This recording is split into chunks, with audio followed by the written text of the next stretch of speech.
Preface. This book is pragmatical, not philosophical, a practical manual, not a treatise upon theories. It is intended for the men and women whose most pressing need is for money, who wish to get rich first, and philosophize afterward. It is for those who have, so far, found neither the time, the means, nor the opportunity to go deeply into the study of metaphysics, but who want results and who are willing to take the conclusions of science as a basis for action, without going into all the processes by which those conclusions were reached. It is expected that the reader will take the fundamental statements upon faith, just as he would take statements concerning a law of electrical action if they were promulgated by a Marconi or an Edison, and, taking the statements upon faith, that he will prove their truth by acting upon them without fear or hesitation. Every man or woman who does this will certainly get rich, for the science herein applied is an exact science, and failure is impossible. For the benefit, however, of those who wish to investigate philosophical theories and so secure a logical basis for faith, I will here cite certain authorities. The monistic theory of the universe, the theory that one is all, and that all is one, that one substance manifests itself as the seeming many elements of the material world, is of Hindu origin, and has been gradually winning its way into the thought of the Western world for 200 years. It is the foundation of all the Oriental philosophies, and of those of Descartes, Spinoza, Leibniz, Schopenhauer, Hegel, and Emerson. The reader who would dig to the philosophical foundations of this is advised to read Hegel and Emerson for himself. In writing this book I have sacrificed all other considerations to plainness and simplicity of style, so that all might understand. The plan of action laid down herein was deduced from the conclusions of philosophy. It has been thoroughly tested, and bears the supreme test of practical experiment. It works.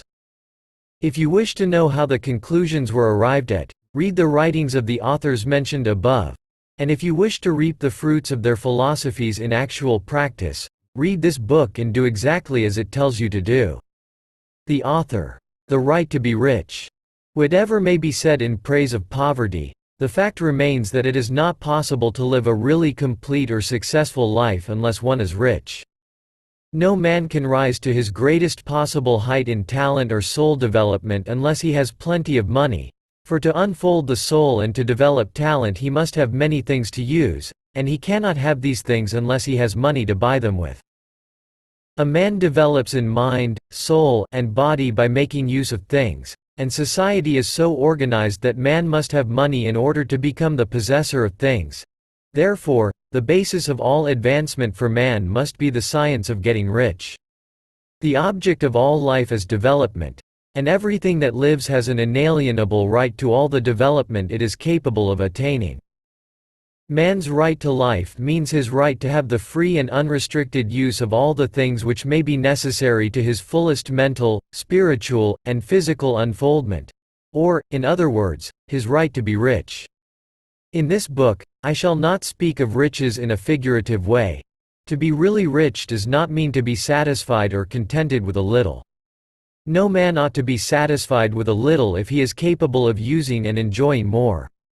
The purpose of nature is the advancement and unfoldment of life, and every man should have all that can contribute to the power, elegance, beauty, and richness of life. To be content with less is sinful. The man who owns all he wants for the living of all the life he is capable of living is rich, and no man who has not plenty of money can have all he wants. Life has advanced so far, and become so complex, that even the most ordinary man or woman requires a great amount of wealth in order to live in a manner that even approaches completeness. Every person naturally wants to become all that they are capable of becoming. This desire to realize innate possibilities is inherent in human nature. We cannot help wanting to be all that we can be.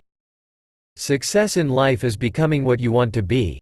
You can become what you want to be only by making use of things, and you can have the free use of things only as you become rich enough to buy them.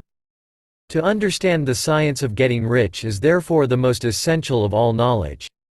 There is nothing wrong in wanting to get rich.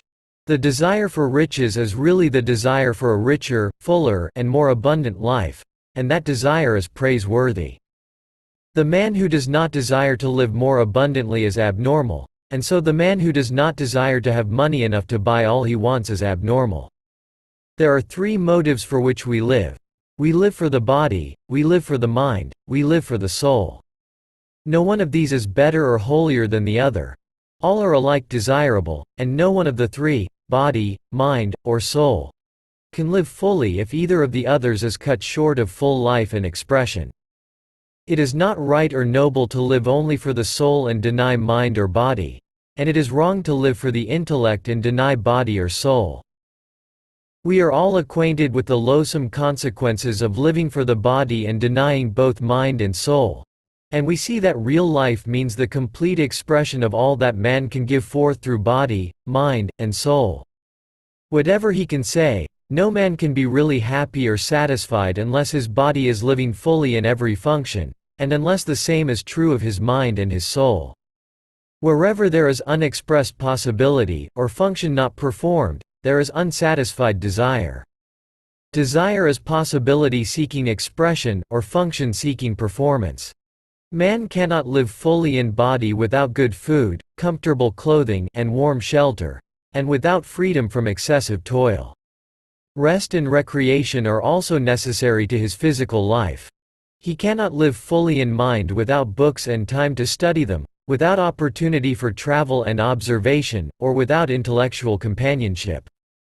To live fully in mind he must have intellectual recreations, and must surround himself with all the objects of art and beauty he is capable of using and appreciating.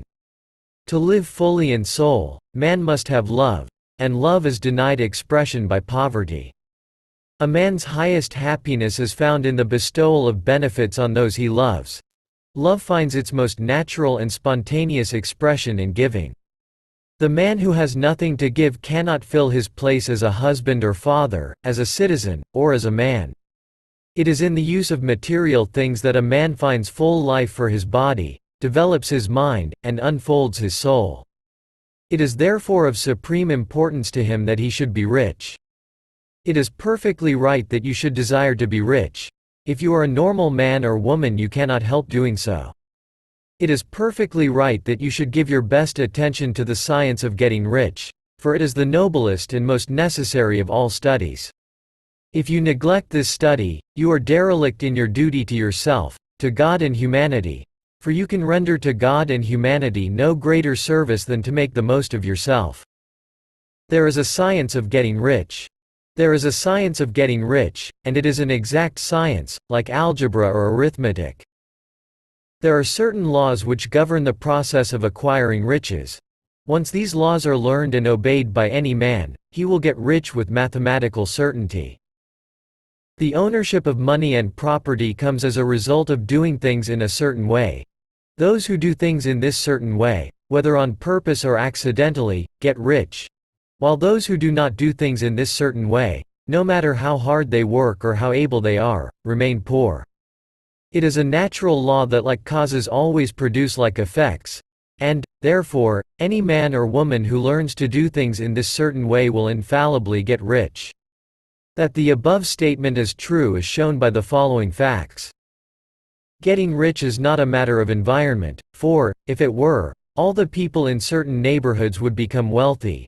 The people of one city would all be rich, while those of other towns would all be poor. Or the inhabitants of one state would roll in wealth, while those of an adjoining state would be in poverty. But everywhere we see rich and poor living side by side, in the same environment, and often engaged in the same vocations.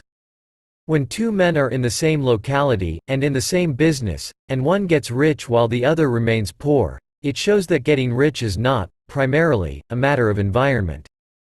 Some environments may be more favorable than others, but when two men in the same business are in the same neighborhood, and one gets rich while the other fails, it indicates that getting rich is the result of doing things in a certain way.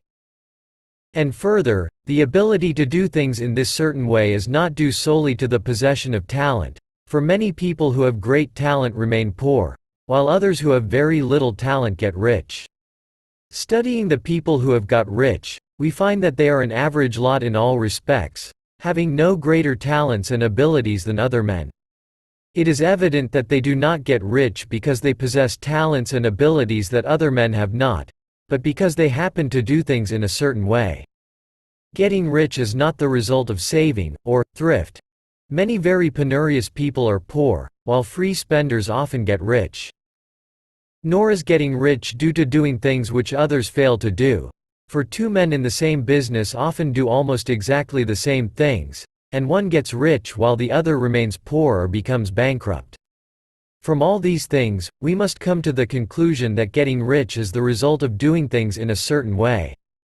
If getting rich is the result of doing things in a certain way, and if like causes always produce like effects, then any man or woman who can do things in that way can become rich, and the whole matter is brought within the domain of exact science. The question arises here, whether this certain way may not be so difficult that only a few may follow it. This cannot be true, as we have seen, so far as natural ability is concerned. Talented people get rich, and blockheads get rich. Intellectually brilliant people get rich, and very stupid people get rich. Physically strong people get rich, and weak and sickly people get rich. Some degree of ability to think and understand is, of course, essential. But in so far as natural ability is concerned, any man or woman who has sense enough to read and understand these words can certainly get rich. Also, we have seen that it is not a matter of environment. Location counts for something.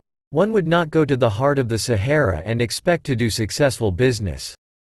Getting rich involves the necessity of dealing with men, and of being where there are people to deal with. And if these people are inclined to deal in the way you want to deal, so much the better. But that is about as far as environment goes. If anybody else in your town can get rich, so can you. And if anybody else in your state can get rich, so can you. Again, it is not a matter of choosing some particular business or profession. People get rich in every business, and in every profession, while their next-door neighbors in the same vocation remain in poverty. It is true that you will do best in a business which you like, and which is congenial to you. And if you have certain talents which are well developed, you will do best in a business which calls for the exercise of those talents. Also, you will do best in a business which is suited to your locality. An ice cream parlor would do better in a warm climate than in Greenland, and a salmon fishery will succeed better in the Northwest than in Florida, where there are no salmon.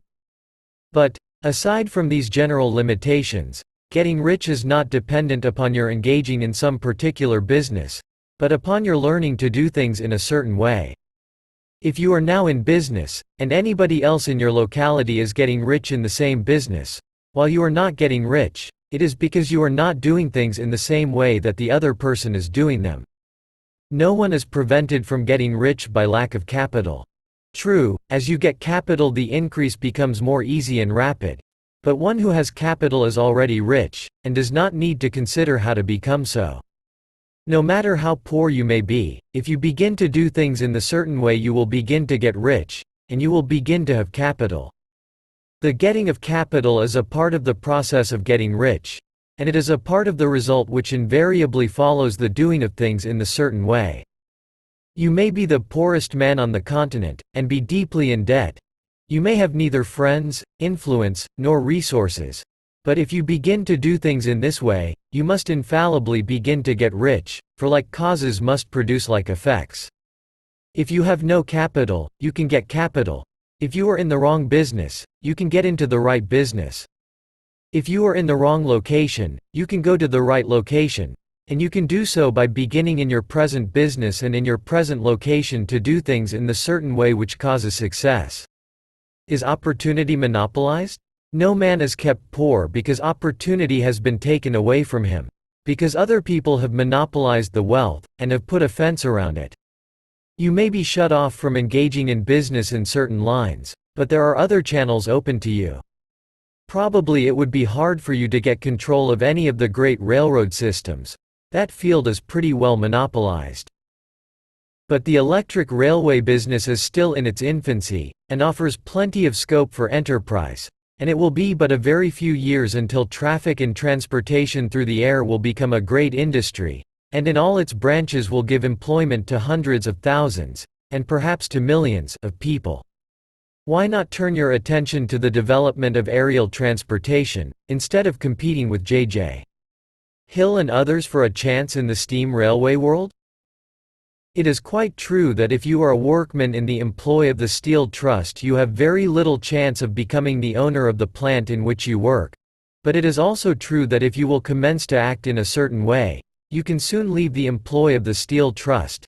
You can buy a farm of from 10 to 40 acres, and engage in business as a producer of foodstuffs. There is great opportunity at this time for men who will live upon small tracts of land and cultivate the same intensively. Such men will certainly get rich. You may say that it is impossible for you to get the land, but I am going to prove to you that it is not impossible, and that you can certainly get a farm if you will go to work in a certain way. At different periods the tide of opportunity sets in different directions, according to the needs of the whole, and the particular stage of social evolution which has been reached. At present, in America, it is setting toward agriculture and the allied industries and professions. Today, opportunity is open before the factory worker in his line. It is open before the businessman who supplies the farmer more than before the one who supplies the factory worker. And before the professional man who waits upon the farmer more than before the one who serves the working class. There is abundance of opportunity for the man who will go with the tide, instead of trying to swim against it. So the factory workers, either as individuals or as a class, are not deprived of opportunity. The workers are not being kept down by their masters. They are not being ground by the trusts and combinations of capital. As a class, they are where they are because they do not do things in a certain way. If the workers of America chose to do so, they could follow the example of their brothers in Belgium and other countries, and establish great department stores and cooperative industries. They could elect men of their own class to office, and pass laws favoring the development of such cooperative industries, and in a few years they could take peaceable possession of the industrial field. The working class may become the master class whenever they will begin to do things in a certain way. The law of wealth is the same for them as it is for all others. This they must learn, and they will remain where they are as long as they continue to do as they do. The individual worker, however, is not held down by the ignorance or the mental slothfulness of his class. He can follow the tide of opportunity to riches, and this book will tell him how. No one is kept in poverty by a shortness in the supply of riches. There is more than enough for all. A palace as large as the Capitol at Washington might be built for every family on earth from the building material in the United States alone.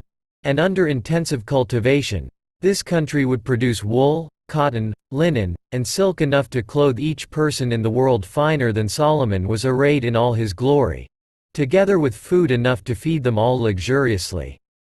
The visible supply is practically inexhaustible, and the invisible supply really is inexhaustible. Everything you see on earth is made from one original substance, out of which all things proceed.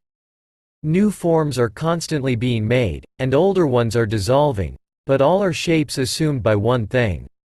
There is no limit to the supply of formless stuff, or original substance. The universe is made out of it, but it was not all used in making the universe.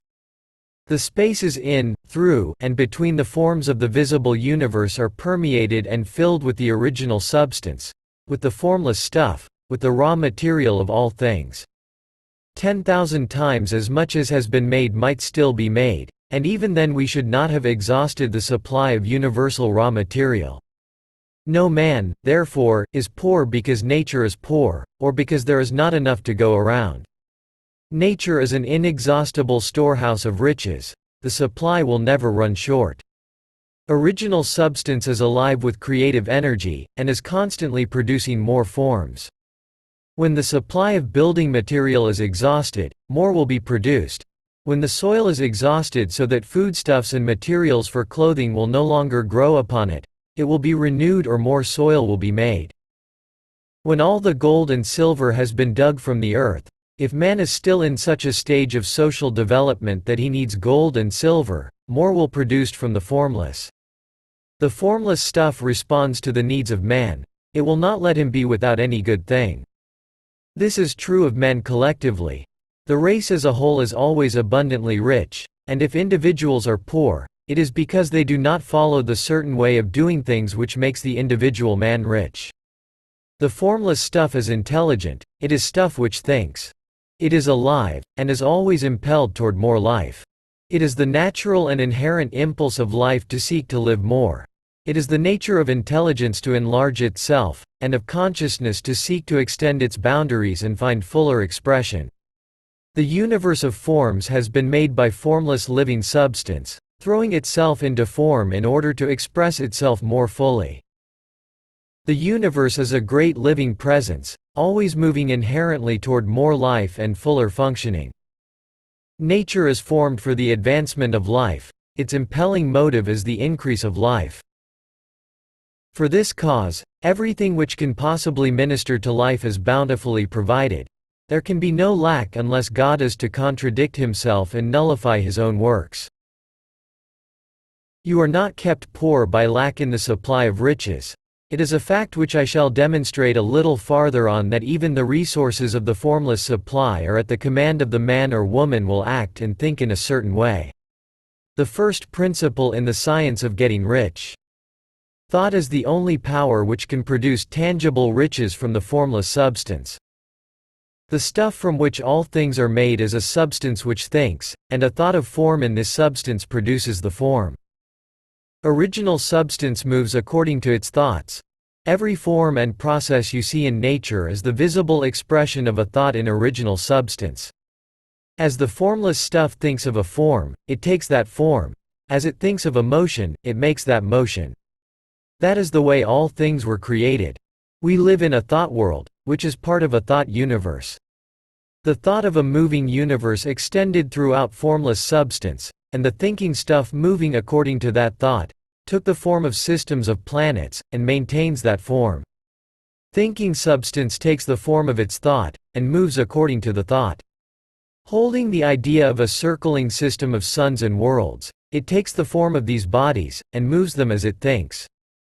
Thinking the form of a slow-growing oak tree, it moves accordingly, and produces the tree, though centuries may be required to do the work. In creating, the formless seems to move according to the lines of motion it has established. The thought of an oak tree does not cause the instant formation of a full-grown tree, but it does start in motion the forces which will produce the tree, along established lines of growth. Every thought of form, held in thinking substance, causes the creation of the form, but always, or at least generally, along lines of growth and action already established. The thought of a house of a certain construction, if it were impressed upon formless substance, might not cause the instant formation of the house, but it would cause the turning of creative energies already working in trade and commerce into such channels as to result in the speedy building of the house. And if there were no existing channels through which the creative energy could work, then the house would be formed directly from primal substance, without waiting for the slow processes of the organic and inorganic world. No thought of form can be impressed upon original substance without causing the creation of the form. Man is a thinking center, and can originate thought. All the forms that man fashions with his hands must first exist in his thought. He cannot shape a thing until he has thought that thing. And so far man has confined his efforts wholly to the work of his hands. He has applied manual labor to the world of forms, seeking to change or modify those already existing. He has never thought of trying to cause the creation of new forms by impressing his thoughts upon formless substance. When man has a thought form, he takes material from the forms of nature, and makes an image of the form which is in his mind. He has, so far, made little or no effort to cooperate with formless intelligence, to work with the Father. He has not dreamed that he can do what he seeth the Father doing. Man reshapes and modifies existing forms by manual labor. He has given no attention to the question whether he may not produce things from formless substance by communicating his thoughts to it. We propose to prove that he may do so, to prove that any man or woman may do so, and to show how. As our first step, we must lay down three fundamental propositions. First, we assert that there is one original formless stuff, or substance, from which all things are made. All the seemingly many elements are but different presentations of one element. All the many forms found in organic and inorganic nature are but different shapes, made from the same stuff. And this stuff is thinking stuff. A thought held in it produces the form of the thought. Thought, in thinking substance, produces shapes. Man is a thinking center, capable of original thought. If man can communicate his thought to original thinking substance, he can cause the creation, or formation, of the thing he thinks about. To summarize this, there is a thinking stuff from which all things are made, and which, in its original state, permeates, penetrates, and fills the interspaces of the universe. A thought, in this substance, produces the thing that is imaged by the thought. Man can form things in his thought, and, by impressing his thought upon formless substance, can cause the thing he thinks about to be created. It may be asked if I can prove these statements, and without going into details, I answer that I can do so, both by logic and experience. Reasoning back from the phenomena of form and thought, I come to one original thinking substance. And reasoning forward from this thinking substance, I come to man's power to cause the formation of the thing he thinks about. And by experiment, I find the reasoning true, and this is my strongest proof. If one man who reads this book gets rich by doing what it tells him to do, that is evidence in support of my claim. But if every man who does what it tells him to do gets rich, that is positive proof until someone goes through the process and fails. The theory is true until the process fails, and this process will not fail, for every man who does exactly what this book tells him to do will get rich. I have said that men get rich by doing things in a certain way, and in order to do so, men must become able to think in a certain way.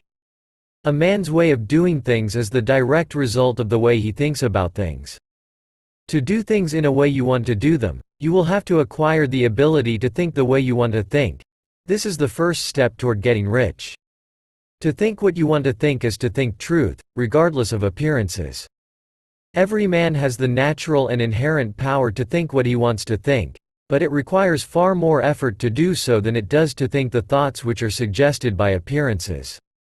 To think according to appearance is easy. To think truth regardless of appearances is laborious, and requires the expenditure of more power than any other workman is called upon to perform.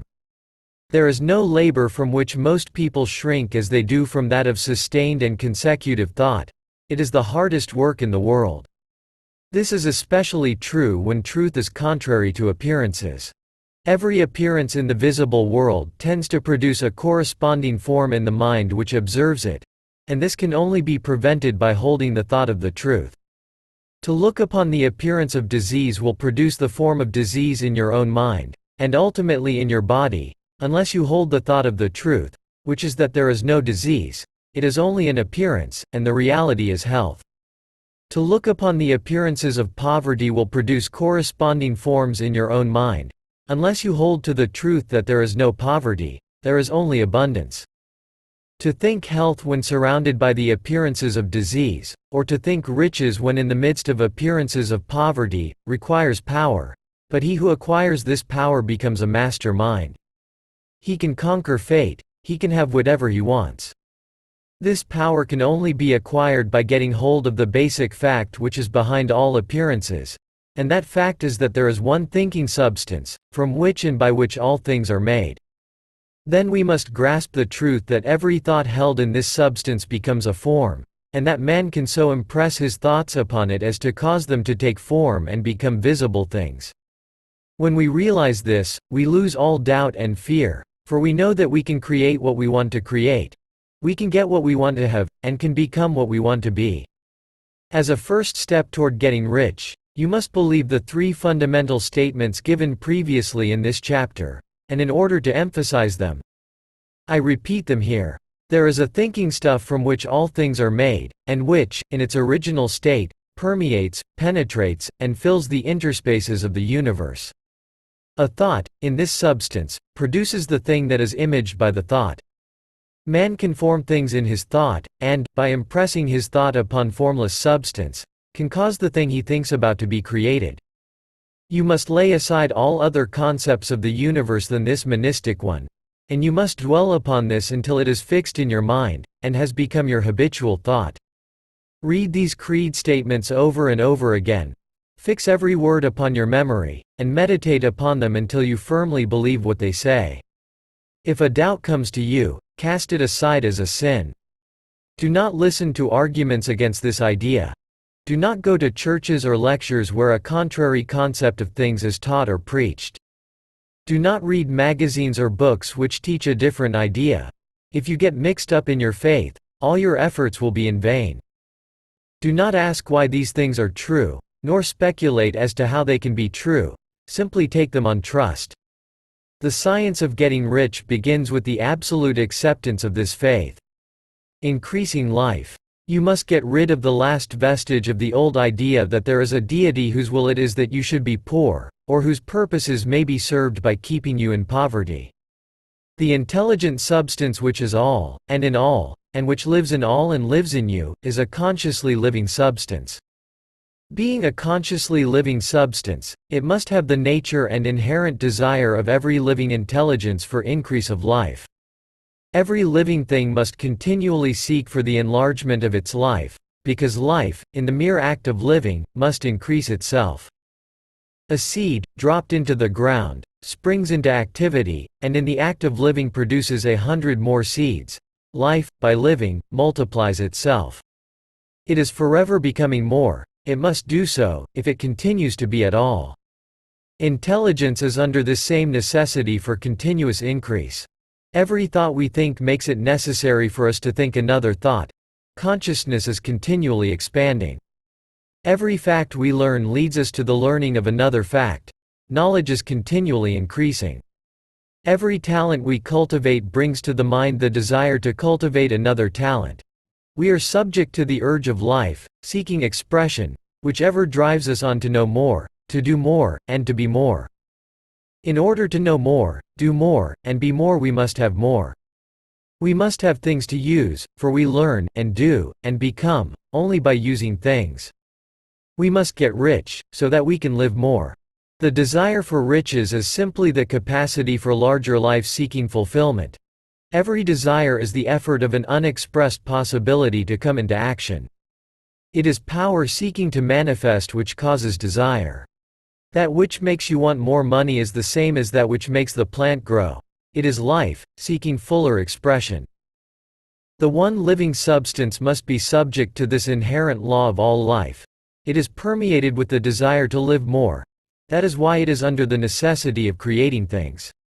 The one substance desires to live more in you, hence it wants you to have all the things you can use. It is the desire of God that you should get rich. He wants you to get rich because He can express Himself better through you if you have plenty of things to use in giving Him expression. He can live more in you if you have unlimited command of the means of life. The universe desires you to have everything you want to have. Nature is friendly to your plans. Everything is naturally for you. Make up your mind that this is true.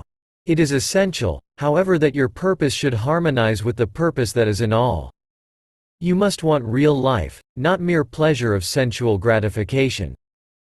Life is the performance of function, and the individual really lives only when he performs every function, physical, mental, and spiritual, of which he is capable, without excess in any. You do not want to get rich in order to live swinishly, for the gratification of animal desires. That is not life. But the performance of every physical function is a part of life, and no one lives completely who denies the impulses of the body a normal and healthful expression.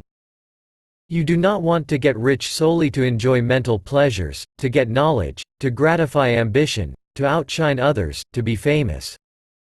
All these are a legitimate part of life, but the man who lives for the pleasures of the intellect alone will only have a partial life, and he will never be satisfied with his lot.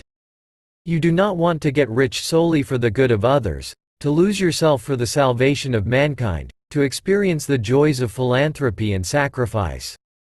The joys of the soul are only a part of life, and they are no better or nobler than any other part. You want to get rich in order that you may eat, drink, and be merry when it is time to do these things, in order that you may surround yourself with beautiful things, see distant lands, feed your mind, and develop your intellect. in order that you may love men and do kind things, and be able to play a good part in helping the world to find truth. But remember that extreme altruism is no better and no nobler than extreme selfishness. Both are mistakes. Get rid of the idea that God wants you to sacrifice yourself for others, and that you can secure His favor by doing so. God requires nothing of the kind. What He wants is that you should make the most of yourself, and for others, and you can help others more by making the most of yourself than in any other way. You can make the most of yourself only by getting rich, so it is right and praiseworthy that you should give your first and best thought to the work of acquiring wealth. Remember, however, that the desire of substance is for all, and its movements must be for more life to all. It cannot be made to work for less life to any, because it is equally in all, seeking riches and life. Intelligent substance will make things for you, but it will not take things away from someone else and give them to you. You must get rid of the thought of competition. You are to create, not to compete for what is already created. You do not have to take anything away from anyone. You do not have to drive sharp bargains. You do not have to cheat, or to take advantage. You do not need to let any man work for you for less than he earns. You do not have to covet the property of others, or to look at it with wishful eyes. No man has anything of which you cannot have the like, and that without taking what he has away from him. You are to become a creator, not a competitor. You are going to get what you want, but in such a way that when you get it every other man will have more than he has now. I am aware that there are men who get a vast amount of money by proceeding in direct opposition to the statements in the paragraph above, and may add a word of explanation here. Men of the plutocratic type, who become very rich, do so sometimes purely by their extraordinary ability on the plane of competition, and sometimes they unconsciously relate themselves to substance in its great purposes and movements for the general racial upbuilding through industrial evolution. Rockefeller, Carnegie, Morgan, et al. Have been the unconscious agents of the supreme in the necessary work of systematizing and organizing productive industry, and in the end, their work will contribute immensely toward increased life for all. Their day is nearly over. They have organized production, and will soon be succeeded by the agents of the multitude, who will organize the machinery of distribution. The multi-millionaires are like the monster reptiles of the prehistoric eras. They play a necessary part in the evolutionary process, but the same power which produced them will dispose of them. And it is well to bear in mind that they have never been really rich. A record of the private lives of most of this class will show that they have really been the most abject and wretched of the poor. Riches secured on the competitive plane are never satisfactory and permanent. They are yours today, and another's tomorrow. Remember, if you are to become rich in a scientific and certain way, you must rise entirely out of the competitive thought. You must never think for a moment that the supply is limited. Just as soon as you begin to think that all the money is being cornered and controlled by bankers and others, and that you must exert yourself to get laws passed to stop this process, and so on, in that moment you drop into the competitive mind, and your power to cause creation is gone for the time being. And what is worse, you will probably arrest the creative movements you have already instituted. Know that there are countless millions of dollars worth of gold in the mountains of the earth, not yet brought to light.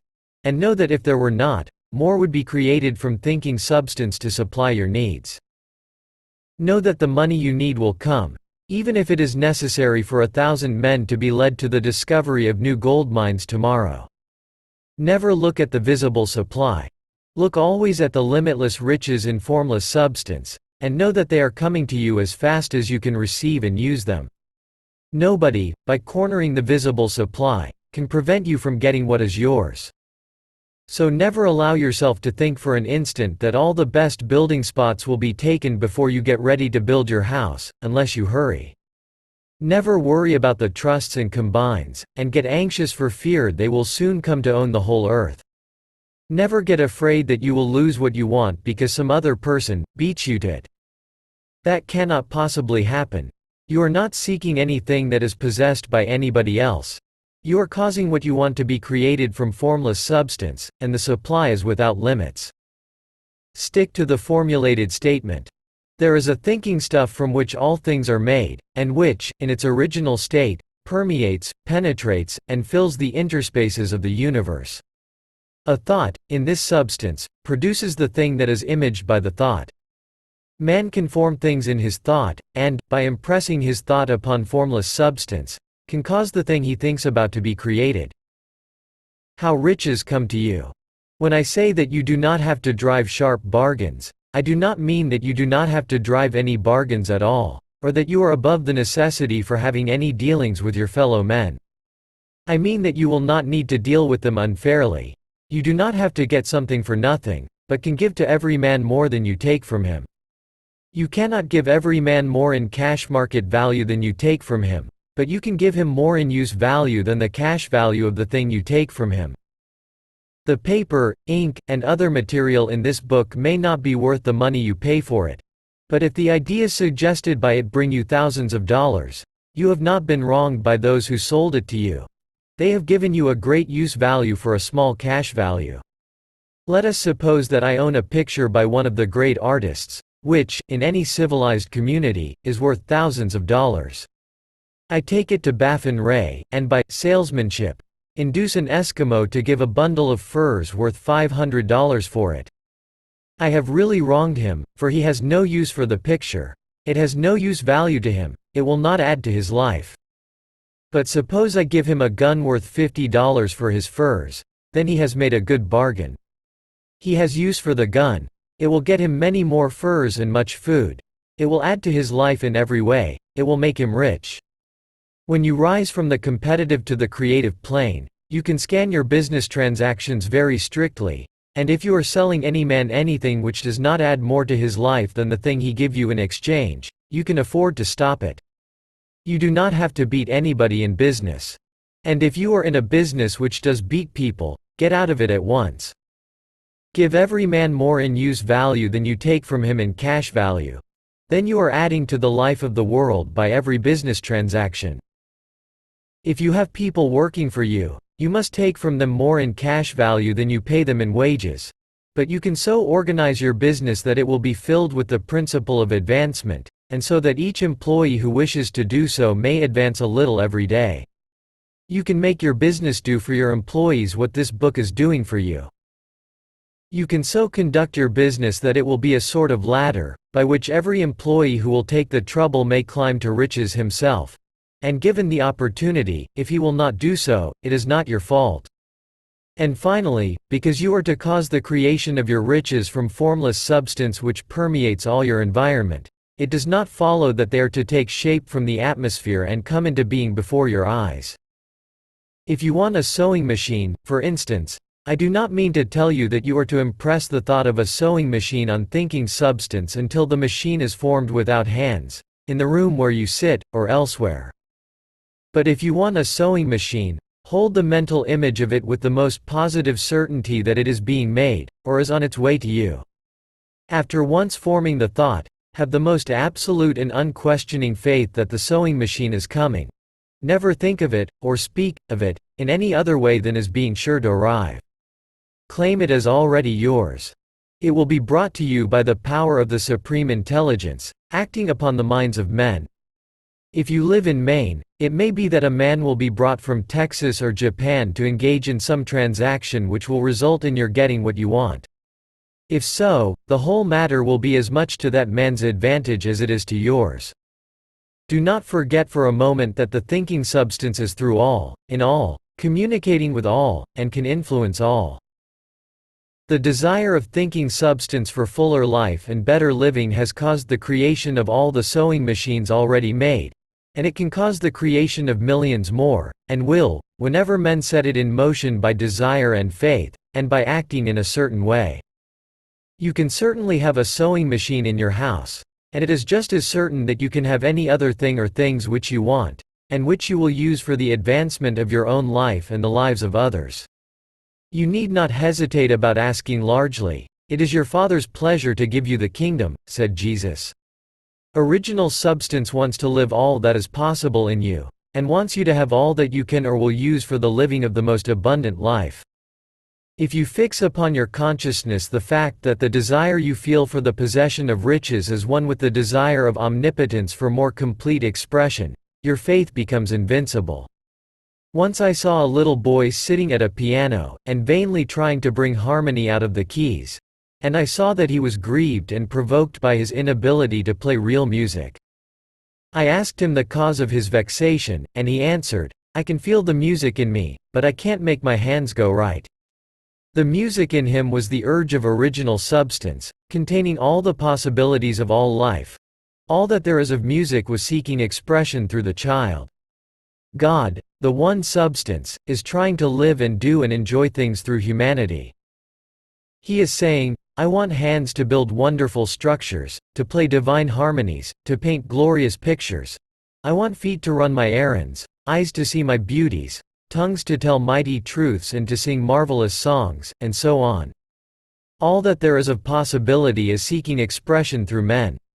God wants those who can play music to have pianos and every other instrument, and to have the means to cultivate their talents to the fullest extent.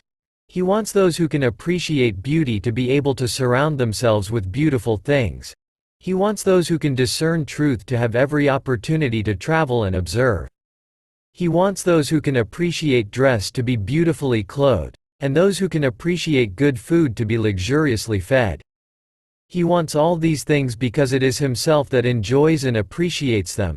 It is God who wants to play, and sing, and enjoy beauty, and proclaim truth and wear fine clothes, and eat good foods. It is God that worketh in you to will and to do, said Paul. The desire you feel for riches is the infinite, seeking to express Himself in you as He sought to find expression in the little boy at the piano. So you need not hesitate to ask largely. Your part is to focalize and express the desire to God. This is a difficult point with most people. They retain something of the old idea that poverty and self-sacrifice are pleasing to God. They look upon poverty as a part of the plan, a necessity of nature. They have the idea that God has finished His work, and made all that He can make, and that the majority of men must stay poor because there is not enough to go around. They hold to so much of this erroneous thought that they feel ashamed to ask for wealth. They try not to want more than a very modest competence, just enough to make them fairly comfortable. I recall now the case of one student who was told that he must get in mind a clear picture of the things he desired, so that the creative thought of them might be impressed on formless substance. He was a very poor man, living in a rented house, and having only what he earned from day to day, and he could not grasp the fact that all wealth was his.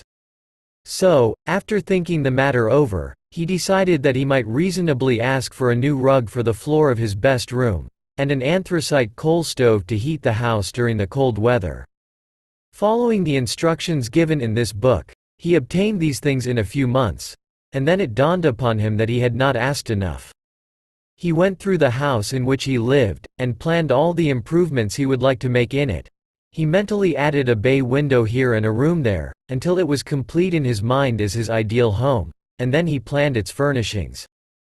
Holding the whole picture in his mind, he began living in the certain way, and moving toward what he wanted, and he owns the house now, and is rebuilding it after the form of his mental image.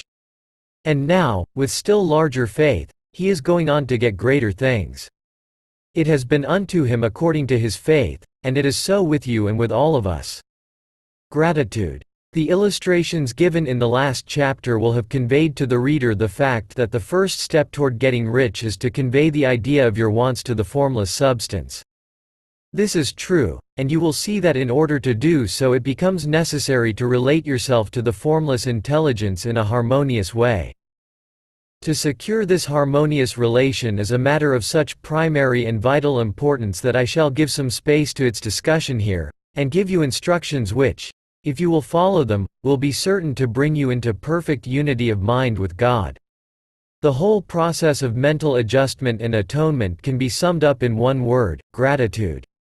First, you believe that there is one intelligent substance, from which all things proceed. Second, you believe that this substance gives you everything you desire. And third, you relate yourself to it by a feeling of deep and profound gratitude. Many people who order their lives rightly in all other ways are kept in poverty by their lack of gratitude. Having received one gift from God, they cut the wires which connect them with Him by failing to make acknowledgement. It is easy to understand that the nearer we live to the source of wealth, the more wealth we shall receive. And it is easy also to understand that the soul that is always grateful lives in closer touch with God than the one which never looks to Him in thankful acknowledgement. The more gratefully we fix our minds on the Supreme when good things come to us, the more good things we will receive, and the more rapidly they will come. And the reason simply is that the mental attitude of gratitude draws the mind into closer touch with the source from which the blessings come. If it is a new thought to you that gratitude brings your whole mind into closer harmony with the creative energies of the universe, consider it well, and you will see that it is true. The good things you already have come to you along the line of obedience to certain laws. Gratitude will lead your mind out along the ways by which things come, and it will keep you in close harmony with creative thought and prevent you from falling into competitive thought. Gratitude alone can keep you looking toward the all, and prevent you from falling into the error of thinking of the supply as limited. And to do that would be fatal to your hopes. There is a law of gratitude, and it is absolutely necessary that you should observe the law, if you are to get the results you seek. The law of gratitude is the natural principle that action and reaction are always equal, and in opposite directions. The grateful outreaching of your mind in thankful praise to the Supreme is a liberation or expenditure of force. It cannot fail to reach that to which it addressed, and the reaction is an instantaneous movement towards you. Draw nigh unto God, and He will draw nigh unto you. That is a statement of psychological truth. And if your gratitude is strong and constant, the reaction in formless substance will be strong and continuous. The movement of the things you want will be always toward you. Notice the grateful attitude that Jesus took. How He always seems to be saying, "I thank Thee, Father, that Thou hearest me." You cannot exercise much power without gratitude, for it is gratitude that keeps you connected with power. But the value of gratitude does not consist solely in getting you more blessings in the future. Without gratitude you cannot long keep from dissatisfied thought regarding things as they are.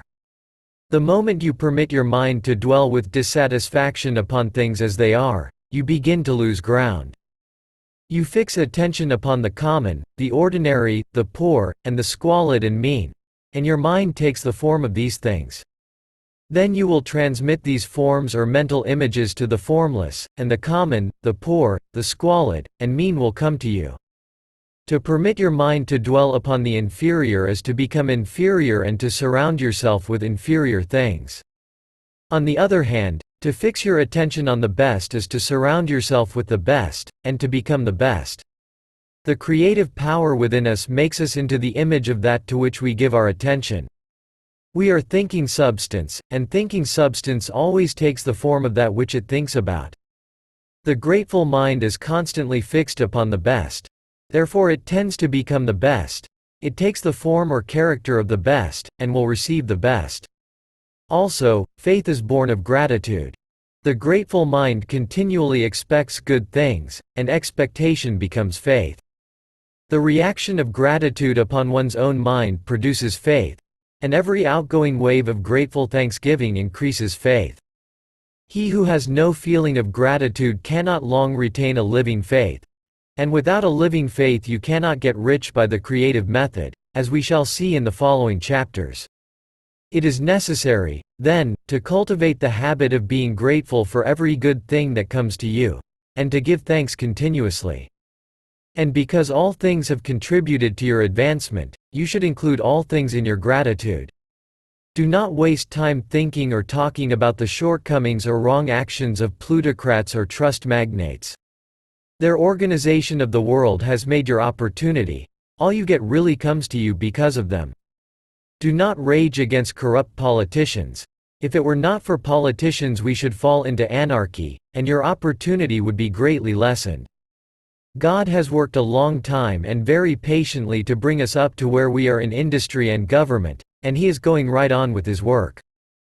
There is not the least doubt that He will do away with plutocrats, trust magnates, captains of industry, and politicians as soon as they can be spared.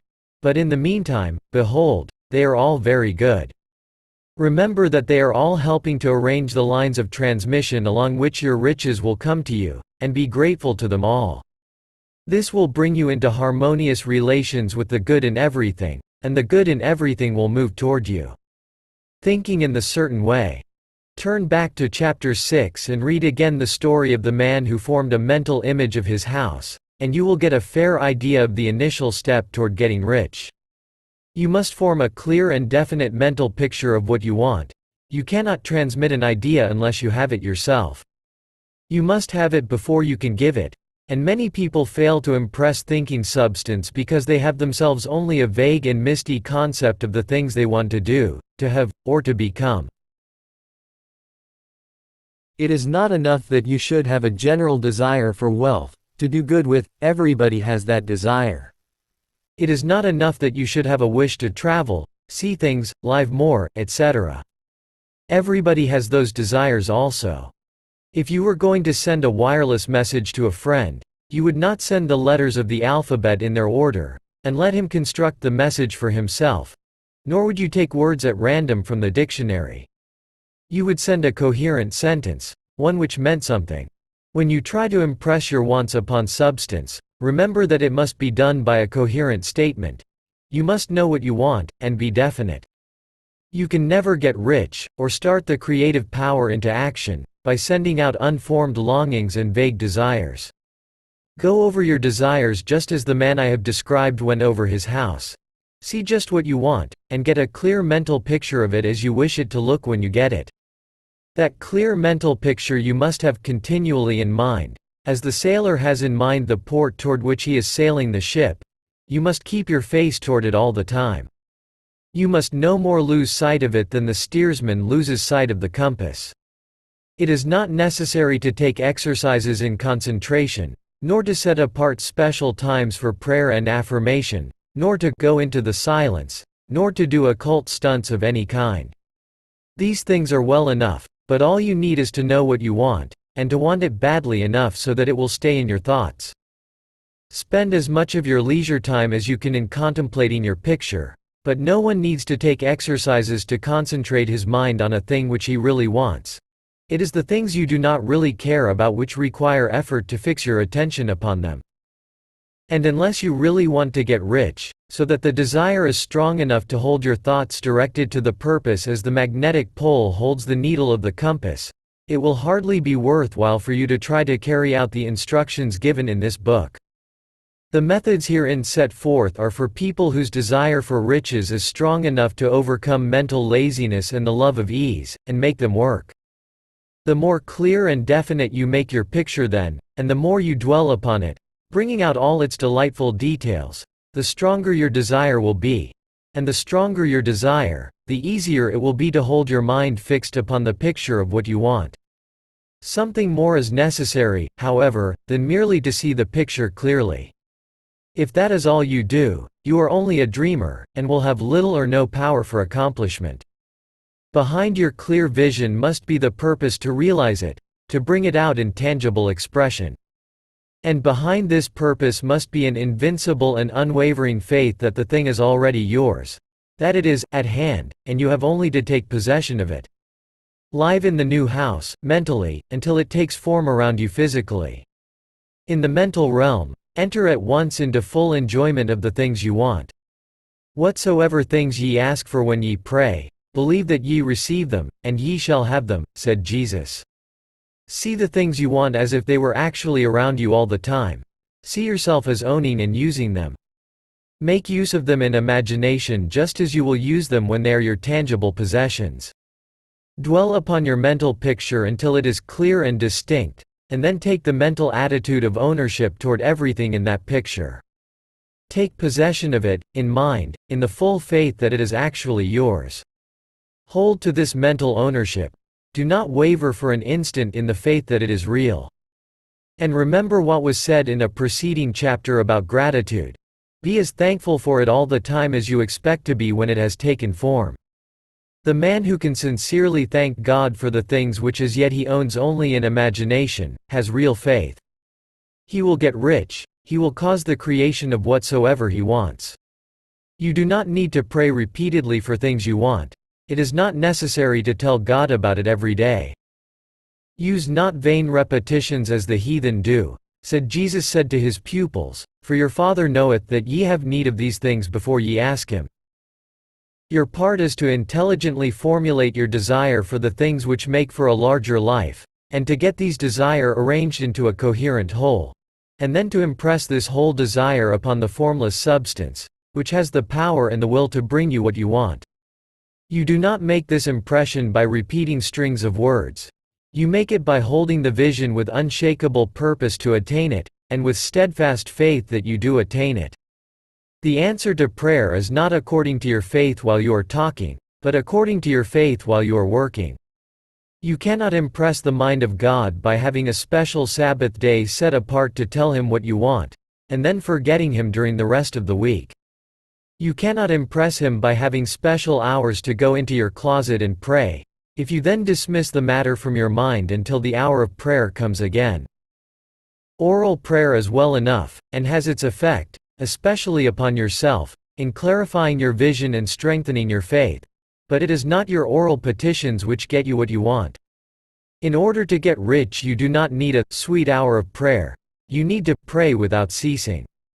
And by prayer I mean holding steadily to your vision, with the purpose to cause its creation into solid form, and the faith that you are doing so. Believe that ye receive them. The whole matter turns on receiving, once you have clearly formed your vision.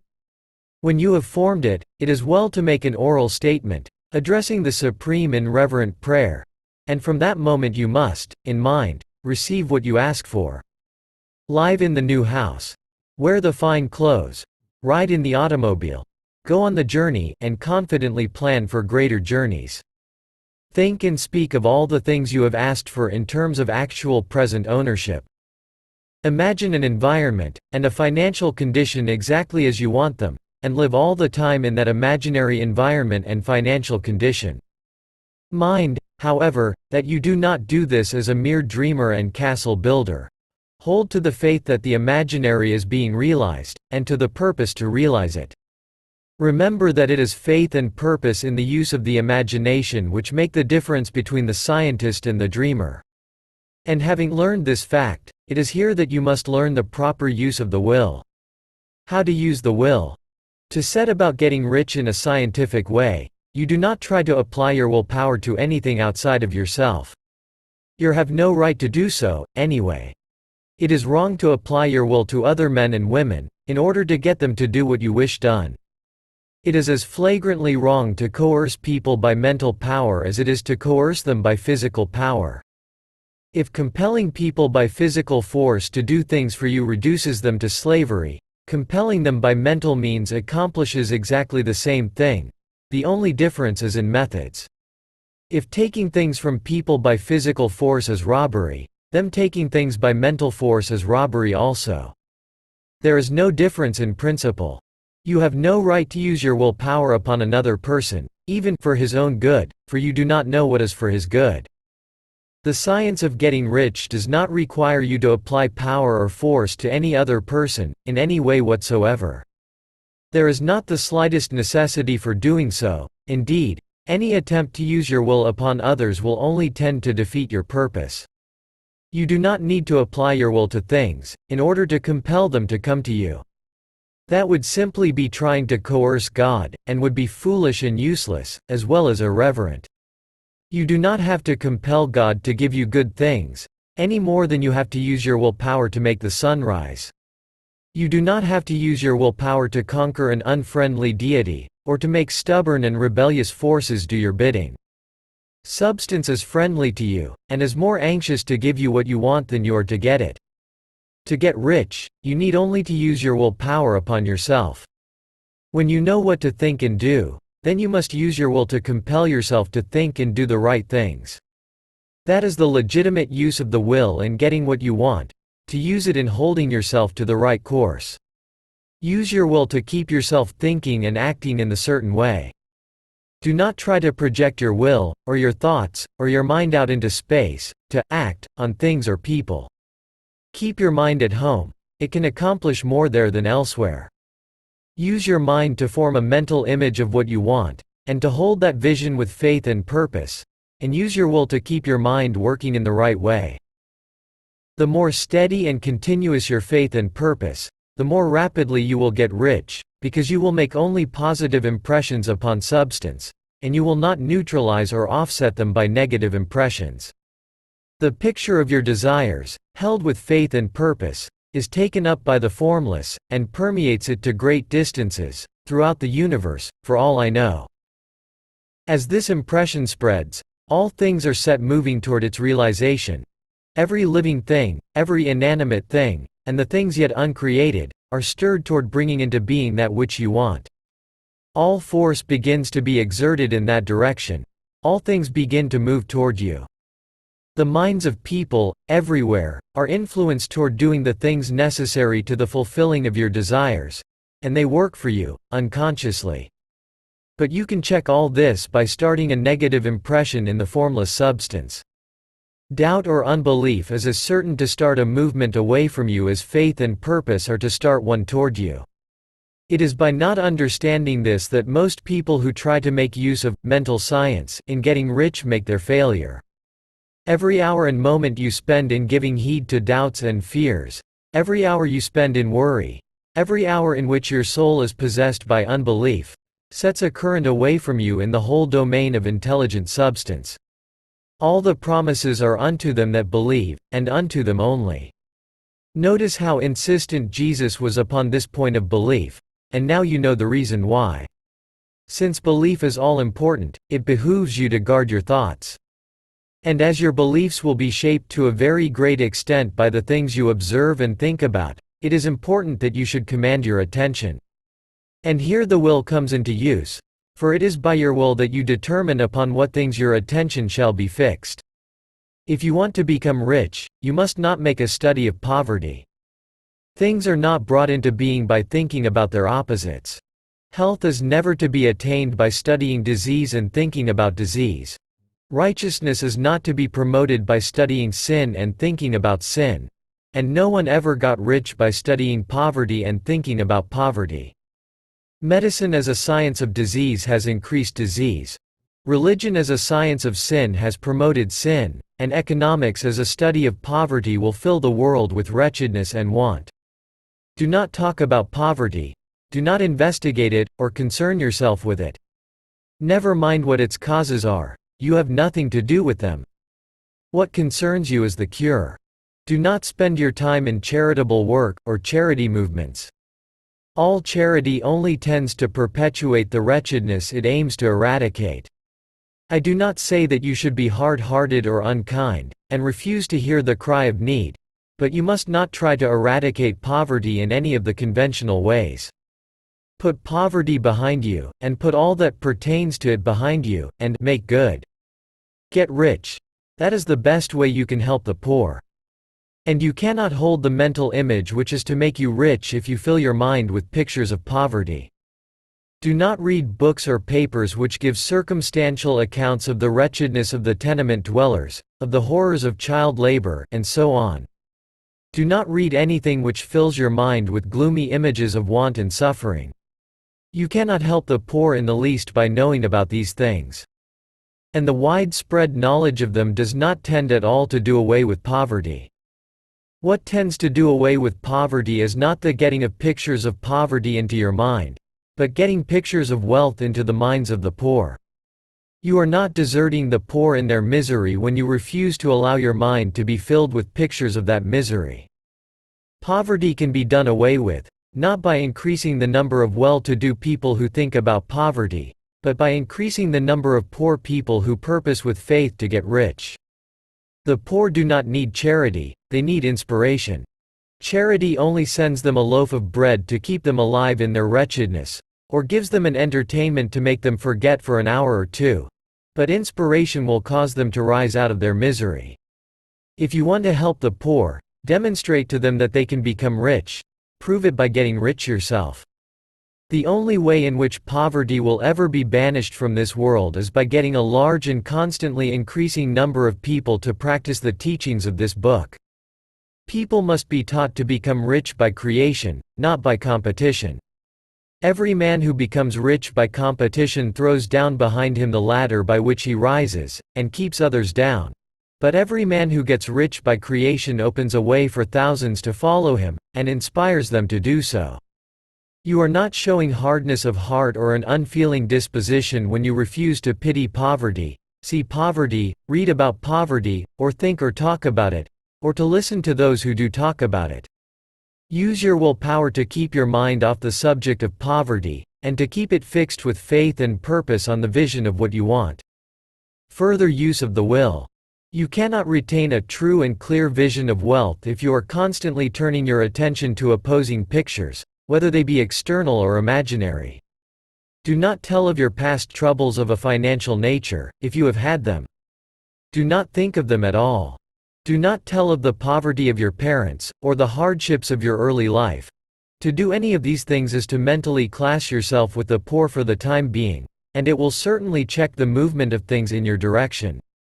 Let the dead bury their dead, as Jesus said. Put poverty and all things that pertain to poverty completely behind you. You have accepted a certain theory of the universe as being correct, and are resting all your hopes of happiness on its being correct. And what can you gain by giving heed to conflicting theories?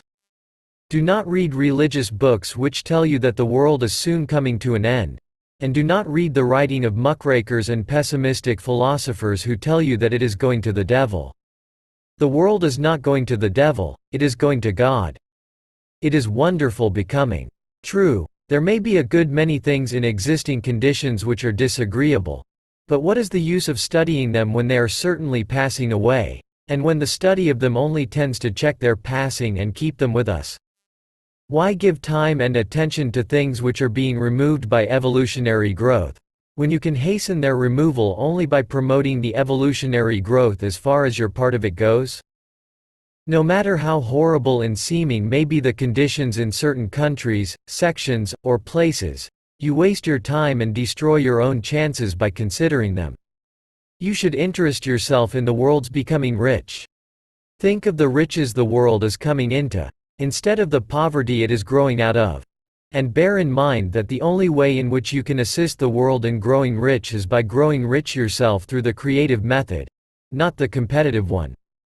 Give your attention wholly to riches, ignore poverty. Whenever you think or speak of those who are poor, think and speak of them as those who are becoming rich, as those who are to be congratulated rather than pitied. Then they and others will catch the inspiration, and begin to search for the way out. Because I say that you are to give your whole time and mind and thought to riches, it does not follow that you are to be sordid or mean. To become really rich is the noblest aim you can have in life, for it includes everything else. On the competitive plane, the struggle to get rich is a godless scramble for power over other men. But when we come into the creative mind, all this is changed. All that is possible in the way of greatness and soul unfoldment, of service and lofty endeavor, comes by way of getting rich. All is made possible by the use of things. If you lack for physical health, you will find that the attainment of it is conditional on your getting rich. Only those who are emancipated from financial worry, and who have the means to live a carefree existence and follow hygienic practices, can have and retain health. Moral and spiritual greatness is possible only to those who are above the competitive battle for existence, and only those who are becoming rich on the plane of creative thought are free from the degrading influences of competition.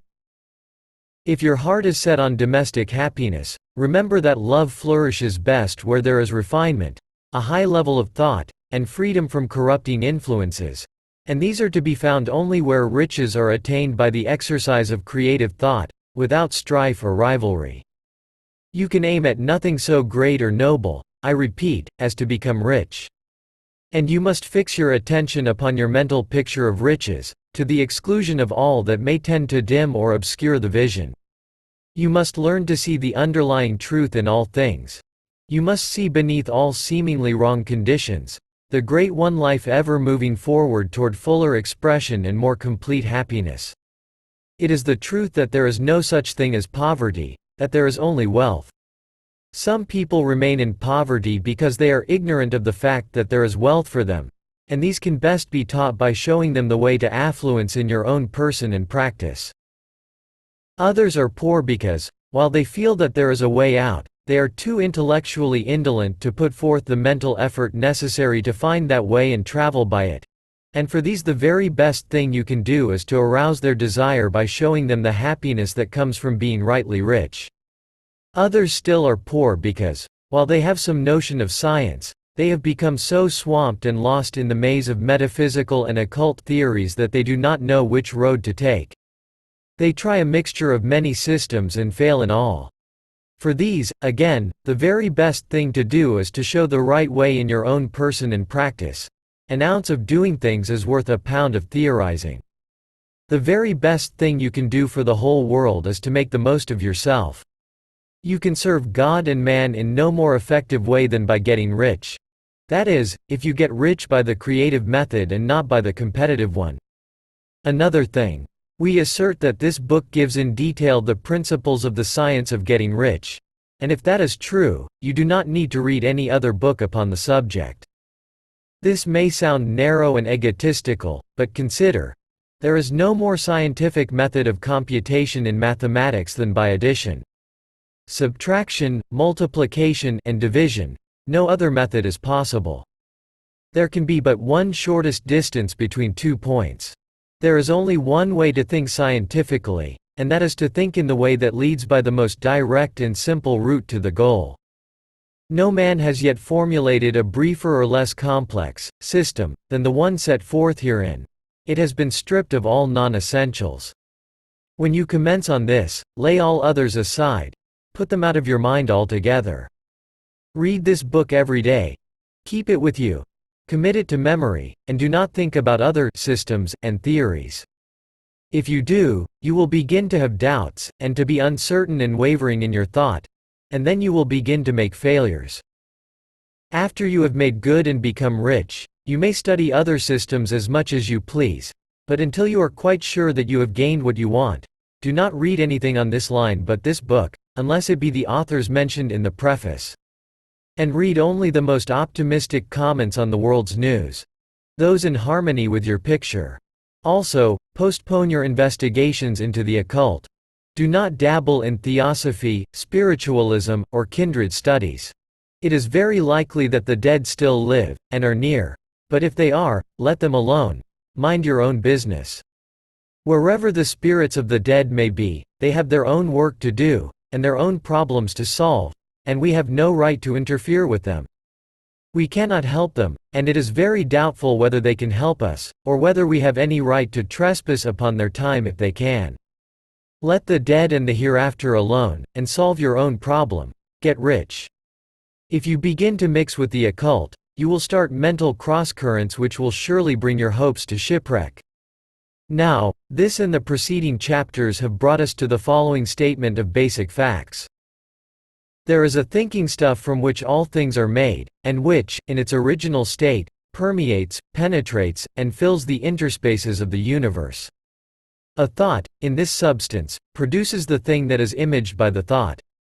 Man can form things in his thought, and, by impressing his thought upon formless substance, can cause the thing he thinks about to be created. In order to do this, man must pass from the competitive to the creative mind.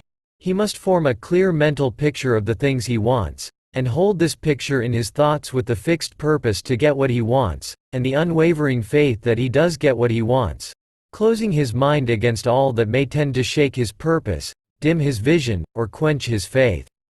And in addition to all this, we shall now see that he must live and act in a certain way. Acting in the certain way. Thought is the creative power, or the impelling force which causes the creative power to act. Thinking in a certain way will bring riches to you, but you must not rely upon thought alone, paying no attention to personal action. That is the rock upon which many otherwise scientific metaphysical thinkers meet shipwreck. The failure to connect thought with personal action. We have not yet reached the stage of development, even supposing such a stage to be possible, in which man can create directly from formless substance without nature's processes or the work of human hands. Man must not only think, but his personal action must supplement his thought. By thought you can cause the gold in the hearts of the mountains to be impelled toward you, but it will not mine itself, refine itself, coin itself into double eagles, and come rolling along the roads seeking its way into your pocket. Under the impelling power of the Supreme Spirit, men's affairs will be so ordered that someone will be led to mine the gold for you. Other men's business transactions will be so directed that the gold will be brought toward you, and you must so arrange your own business affairs that you may be able to receive it when it comes to you. Your thought makes all things, animate and inanimate, work to bring you what you want, but your personal activity must be such that you can rightly receive what you want when it reaches you. You are not to take it as charity, nor to steal it. You must give every man more in use value than he gives you in cash value. The scientific use of thought consists in forming a clear and distinct mental image of what you want, in holding fast to the purpose to get what you want, and in realizing with grateful faith that you do get what you want. Do not try to project your thought in any mysterious or occult way, with the idea of having it go out and do things for you. That is wasted effort, and will weaken your power to think with sanity. The action of thought in getting rich is fully explained in the preceding chapters. Your faith and purpose positively impress your vision upon formless substance, which has the same desire for more life that you have. And this vision, received from you, sets all the creative forces at work in and through their regular channels of action, but directed toward you. It is not your part to guide or supervise the creative process. All you have to do with that is to retain your vision, stick to your purpose, and maintain your faith and gratitude. But you must act in a certain way, so that you can appropriate what is yours when it comes to you, so that you can meet the things you have in your picture, and put them in their proper places as they arrive. You can really see the truth of this. When things reach you, they will be in the hands of other men, who will ask an equivalent for them. And you can only get what is yours by giving the other man what is his. Your pocketbook is not going to be transformed into a Fortunata's purse, which shall be always full of money without effort on your part. This is the crucial point in the science of getting rich. Right here, where thought and personal action must be combined. There are very many people who, consciously or unconsciously, set the creative forces in action by the strength and persistence of their desires, but who remain poor because they do not provide for the reception of the thing they want when it comes. By thought, the thing you want is brought to you, by action you receive it. Whatever your action is to be, it is evident that you must act now. You cannot act in the past, and it is essential to the clearness of your mental vision that you dismiss the past from your mind. You cannot act in the future, for the future is not here yet. And you cannot tell how you will want to act in any future contingency until that contingency has arrived. Because you are not in the right business, or the right environment now, do not think that you must postpone action until you get into the right business or environment. And do not spend time in the present taking thought as to the best course in possible future emergencies. Have faith in your ability to meet any emergency when it arrives. If you act in the present with your mind on the future, your present action will be with a divided mind, and will not be effective. Put your whole mind into present action. Do not give your creative impulse to original substance, and then sit down and wait for results. If you do, you will never get them. Act now. There is never any time but now, and there never will be any time but now. If you are ever to begin to make ready for the reception of what you want, you must begin now. And your action, whatever it is, must most likely be in your present business or employment, and must be upon the persons and things in your present environment. You cannot act where you are not, you cannot act where you have been, and you cannot act where you are going to be. You can act only where you are. Do not bother as to whether yesterday's work was well done or ill done. Do today's work well. Do not try to do tomorrow's work now. There will be plenty of time to do that when you get to it. Do not try, by occult or mystical means, to act on people or things that are out of your reach. Do not wait for a change of environment before you act. Get a change of environment by action. You can so act upon the environment in which you are now, as to cause yourself to be transferred to a better environment. Hold with faith and purpose the vision of yourself in the better environment, but act upon your present environment with all your heart, and with all your strength, and with all your mind. Do not spend any time in daydreaming or castle building. Hold to the one vision of what you want, and act now. Do not cast about seeking some new thing to do, or some strange, unusual, or remarkable action to perform as a first step toward getting rich. It is probable that your actions, at least for some time to come, will be those you have been performing for some time past. But you are to begin now to perform these actions in the certain way, which will surely make you rich. If you are engaged in some business, and feel that it is not the right one for you, do not wait until you get into the right business before you begin to act. Do not feel discouraged, or sit down and lament because you are misplaced. No man was ever so misplaced but that he could not find the right place, and no man ever became so involved in the wrong business but that he could get into the right business. Hold the vision of yourself in the right business, with the purpose to get into it, and the faith that you will get into it, and are getting into it, but act in your present business. Use your present business as the means of getting a better one, and use your present environment as the means of getting into a better one. Your vision of the right business, if held with faith and purpose, will cause the Supreme to move the right business toward you, and your action, if performed in the certain way, will cause you to move toward the business. If you are an employee, or wage earner, and feel that you must change places in order to get what you want, do not project your thought into space and rely upon it to get you another job. It will probably fail to do so. Hold the vision of yourself in the job you want, while you act with faith and purpose on the job you have, and you will certainly get the job you want. Your vision and faith will set the creative force in motion to bring it toward you, and your action will cause the forces in your own environment to move you toward the place you want. In closing this chapter, we will add another statement to our syllabus. There is a thinking stuff from which all things are made, and which, in its original state, permeates, penetrates, and fills the interspaces of the universe. A thought, in this substance, produces the thing that is imaged by the thought.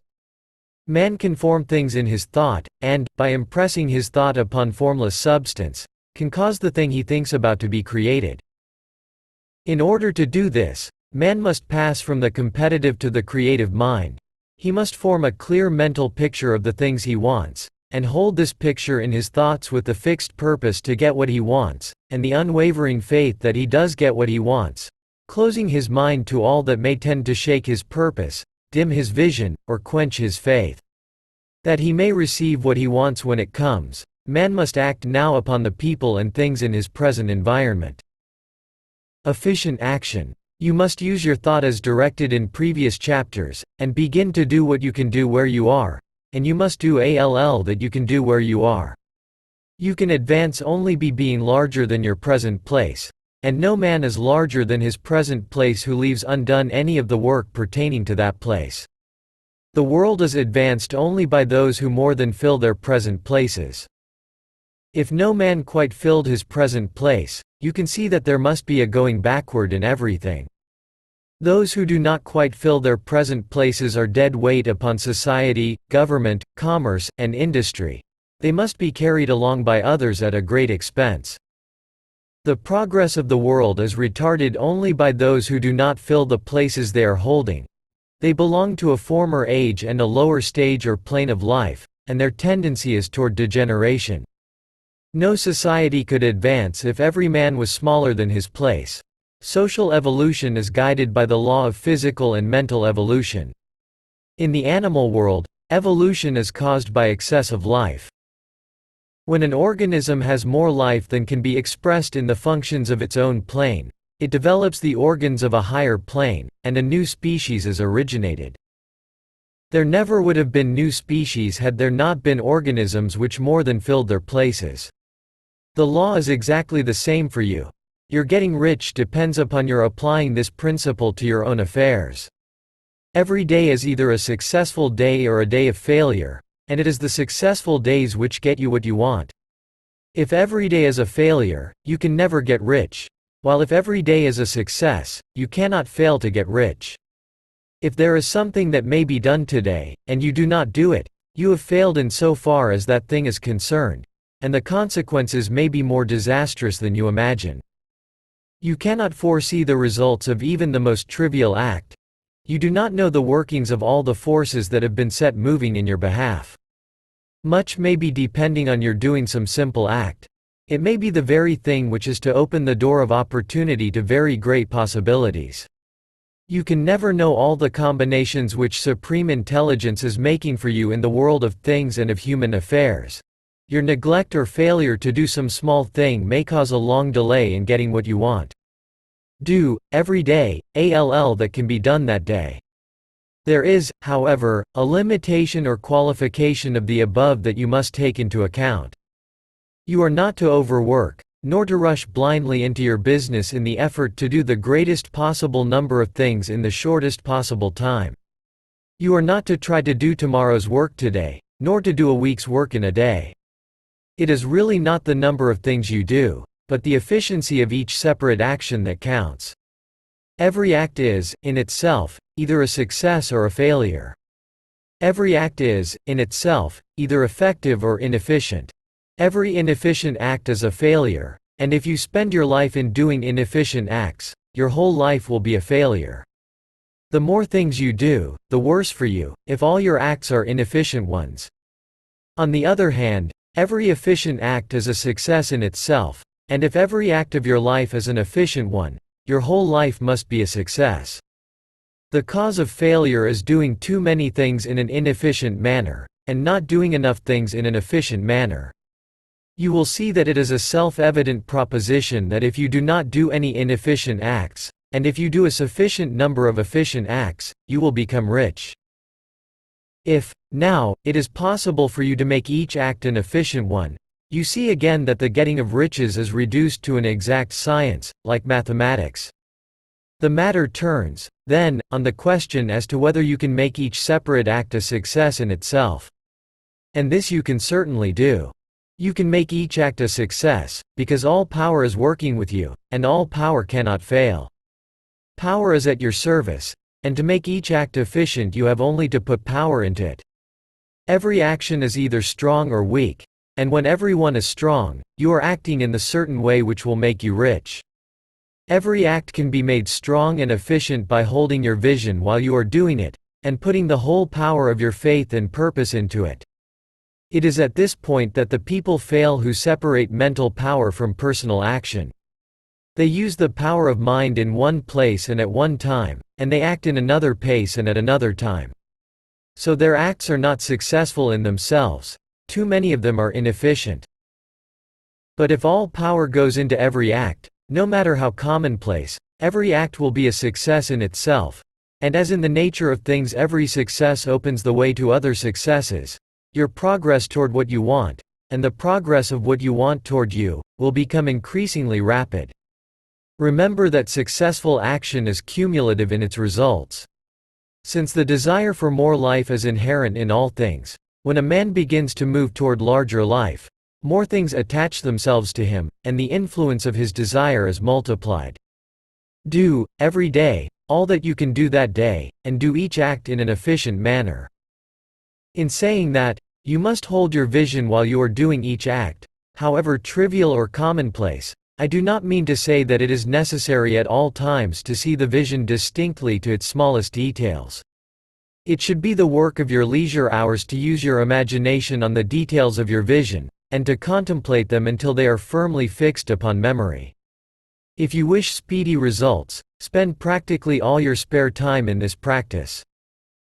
By continuous contemplation you will get the picture of what you want, even to the smallest details, so firmly fixed upon your mind, and so completely transferred to the mind of formless substance, that in your working hours you need only to mentally refer to the picture to stimulate your faith and purpose, and cause your best effort to be put forth.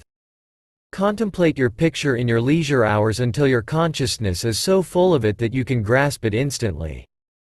You will become so enthused with its bright promises that the mere thought of it will call forth the strongest energies of your whole being. Let us again repeat our syllabus, and by slightly changing the closing statements bring it to the point we have now reached. There is a thinking stuff from which all things are made, and which, in its original state, permeates, penetrates, and fills the interspaces of the universe. A thought, in this substance, produces the thing that is imaged by the thought. Man can form things in his thought, and, by impressing his thought upon formless substance, can cause the thing he thinks about to be created. In order to do this, man must pass from the competitive to the creative mind. He must form a clear mental picture of the things he wants, and do, with faith and purpose, all that can be done each day, doing each separate thing in an efficient manner. Getting into the right business. Success, in any particular business, depends for one thing upon your possessing in a well-developed state the faculties required in that business. Without good musical faculty no one can succeed as a teacher of music. Without well-developed mechanical faculties no one can achieve great success in any of the mechanical trades. Without tact and the commercial faculties no one can succeed in mercantile pursuits. But to possess in a well-developed state the faculties required in your particular vocation does not ensure getting rich. There are musicians who have remarkable talent, and who yet remain poor. There are blacksmiths, carpenters, and so on who have excellent mechanical ability, but who do not get rich. And there are merchants with good faculties for dealing with men who nevertheless fail. The different faculties are tools. It is essential to have good tools, but it is also essential that the tools should be used in the right way. One man can take a sharp saw, a square, a good plane, and so on, and build a handsome article of furniture. Another man can take the same tools and set to work to duplicate the article, but his production will be a botch. He does not know how to use good tools in a successful way. The various faculties of your mind are the tools with which you must do the work which is to make you rich. It will be easier for you to succeed if you get into a business for which you are well equipped with mental tools. Generally speaking, you will do best in that business which will use your strongest faculties, the one for which you are naturally best fitted. But there are limitations to this statement, also. No man should regard his vocation as being irrevocably fixed by the tendencies with which he was born. You can get rich in any business, for if you have not the right talent, you can develop that talent. It merely means that you will have to make your tools as you go along, instead of confining yourself to the use of those with which you were born. It will be easier for you to succeed in a vocation for which you already have the talents in a well-developed state. But you can succeed in any vocation, for you can develop any rudimentary talent, and there is no talent of which you have not at least the rudiment. You will get rich most easily, in point of fact, if you do that for which you are best fitted, but you will get rich most satisfactorily if you do that which you want to do. Doing what you want to do is life, and there is no real satisfaction in living if we are compelled to be forever doing something which we do not like to do, and can never do what we want to do. And it is certain that you can do what you want to do. The desire to do it is proof that you have within you the power which can do it. Desire is a manifestation of power. The desire to play music is the power which can play music seeking expression and development. The desire to invent mechanical devices is the mechanical talent seeking expression and development. Where there is no power, either developed or undeveloped, to do a thing, there is never any desire to do that thing. And where there is strong desire to do a thing, it is certain proof that the power to do it is strong, and only requires to be developed and applied in the right way. All things else being equal, it is best to select the business for which you have the best developed talent. But if you have a strong desire to engage in any particular line of work, you should select that work as the ultimate end at which you aim. You can do what you want to do, and it is your right and privilege to follow the business or avocation which will be most congenial and pleasant. You are not obliged to do what you do not like to do, and should not do it except as a means to bring you to the doing of the thing you want to do. If there are past mistakes whose consequences have placed you in an undesirable business or environment, you may be obliged for some time to do what you do not like to do, but you can make the doing of it pleasant by knowing that it is making it possible for you to come to the doing of what you want to do. If you feel that you are not in the right vocation, do not act too hastily in trying to get into another one. The best way, generally, to change business or environment is by growth. Do not be afraid to make a sudden and radical change if the opportunity is presented, and if you feel after careful consideration that it is the right opportunity, but never take sudden or radical action when you are in doubt as to the wisdom of doing so. There is never any hurry on the creative plane, and there is no lack of opportunity. When you get out of the competitive mind, you will understand that you never need to act hastily. No one else is going to beat you to the thing you want to do. There is enough for all. If one space is taken, another and a better one will be opened for you a little farther on. There is plenty of time. When you are in doubt, wait. Fall back on the contemplation of your vision, and increase your faith and purpose. And by all means, in times of doubt and indecision, cultivate gratitude. A day or two spent in contemplating the vision of what you want, and in earnest thanksgiving that you are getting it, will bring your mind into such close relationship with the Supreme that you will make no mistake when you do act. There is a mind which knows all there is to know, and you can come into close unity with this mind by faith and the purpose to advance in life, if you have deep gratitude. Mistakes come from acting hastily, or from acting in fear or doubt, or in forgetfulness of the right motive, which is more life to all, and less to none. As you go on in the certain way, opportunities will come to you in increasing number, and you will need to be very steady in your faith and purpose, and to keep in close touch with the All-Mind by reverent gratitude. Do all that you can do in a perfect manner every day, but do it without haste, worry, or fear. Go as fast as you can, but never hurry. Remember that in the moment you begin to hurry, you cease to be a creator and become a competitor. You drop back upon the old plane again. Whenever you find yourself hurrying, call a halt. Fix your attention on the mental image of the thing you want, and begin to give thanks that you are getting it. The exercise of gratitude will never fail to strengthen your faith and renew your purpose. The impression of increase. Whether you change your vocation or not, your actions for the present must be those pertaining to the business in which you are now engaged. You can get into the business you want by making constructive use of the business you are already established in, by doing your daily work in a certain way.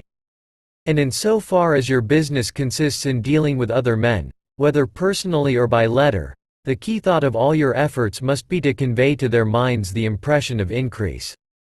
Increase is what all men and all women are seeking. It is the urge of the formless intelligence within them, seeking fuller expression. The desire for increase is inherent in all nature. It is the fundamental impulse of the universe. All human activities are based on the desire for increase. People are seeking more food, more clothes, better shelter, more luxury, more beauty, more knowledge, more pleasure, increase in something, more life. Every living thing is under this necessity for continuous advancement. Where increase of life ceases, dissolution and death set in at once. Man instinctively knows this, and hence he is forever seeking more. This law of perpetual increase is set forth by Jesus in the parable of the talents. Only those who gain more retain any. From him who hath not shall be taken away even that which he hath. The normal desire for increased wealth is not an evil or a reprehensible thing. It is simply the desire for more abundant life. It is aspiration. And because it is the deepest instinct of their natures, all men and women are attracted to him who can give them more of the means of life. In following the certain way as described in the foregoing pages, you are getting continuous increase for yourself, and you are giving it to all with whom you deal. You are a creative center, from which increase is given off to all. Be sure of this, and convey assurance of the fact to every man, woman, and child with whom you come in contact. No matter how small the transaction, even if it be only the selling of a stick of candy to a little child, put into it the thought of increase, and make sure that the customer is impressed with the thought. Convey the impression of advancement with everything you do, so that all people shall receive the impression that you are an advancing person, and that you advance all who deal with you. Even to the people whom you meet in a social way, without any thought of business, and to whom you do not try to sell anything, give the thought of increase. You can convey this impression by holding the unshakable faith that you, yourself, are in the way of increase, and by letting this faith inspire, fill, and permeate every action. Do everything that you do in the firm conviction that you are an advancing personality, and that you are giving advancement to everybody. Feel that you are getting rich, and that in so doing you are making others rich, and conferring benefits on all. Do not boast or brag of your success, or talk about it unnecessarily. True faith is never boastful. Wherever you find a boastful person, you find one who is secretly doubtful and afraid. Simply feel the faith, and let it work out in every transaction. Let every act and tone and look express the quiet assurance that you are getting rich, that you are already rich. Words will not be necessary to communicate this feeling to others. They will feel the sense of increase when in your presence, and will be attracted to you again. You must so impress others that they will feel that in associating with you they will get increase for themselves. See that you give them a use value greater than the cash value you are taking from them. Take an honest pride in doing this, and let everybody know it, and you will have no lack of customers. People will go where they are given increase, and the Supreme, which desires increase in all, and which knows all, will move toward you men and women who have never heard of you. Your business will increase rapidly, and you will be surprised at the unexpected benefits which will come to you. You will be able from day to day to make larger combinations, secure greater advantages, and to go on into a more congenial vocation if you desire to do so. But doing all this, you must never lose sight of your vision of what you want, or your faith and purpose to get what you want. Let me here give you another word of caution in regard to motives. Beware of the insidious temptation to seek for power over other men. Nothing is so pleasant to the unformed or partially developed mind as the exercise of power or dominion over others. The desire to rule for selfish gratification has been the curse of the world. For countless ages kings and lords have drenched the earth with blood in their battles to extend their dominions. This not to seek more life for all, but to get more power for themselves. Today, the main motive in the business and industrial world is the same. Men marshal their armies of dollars, and lay waste the lives and hearts of millions in the same mad scramble for power over others. Commercial kings, like political kings, are inspired by the lust for power. Jesus saw in this desire for mastery the moving impulse of that evil world he sought to overthrow. Read the 23rd chapter of Matthew, and see how he pictures the lust of the Pharisees to be called Master, to sit in the high places, to domineer over others, and to lay burdens on the backs of the less fortunate. And note how he compares this lust for dominion with the brotherly seeking for the common good to which he calls his disciples. Look out for the temptation to seek for authority, to become a master, to be considered as one who is above the common herd, to impress others by lavish display, and so on. The mind that seeks for mastery over others is the competitive mind.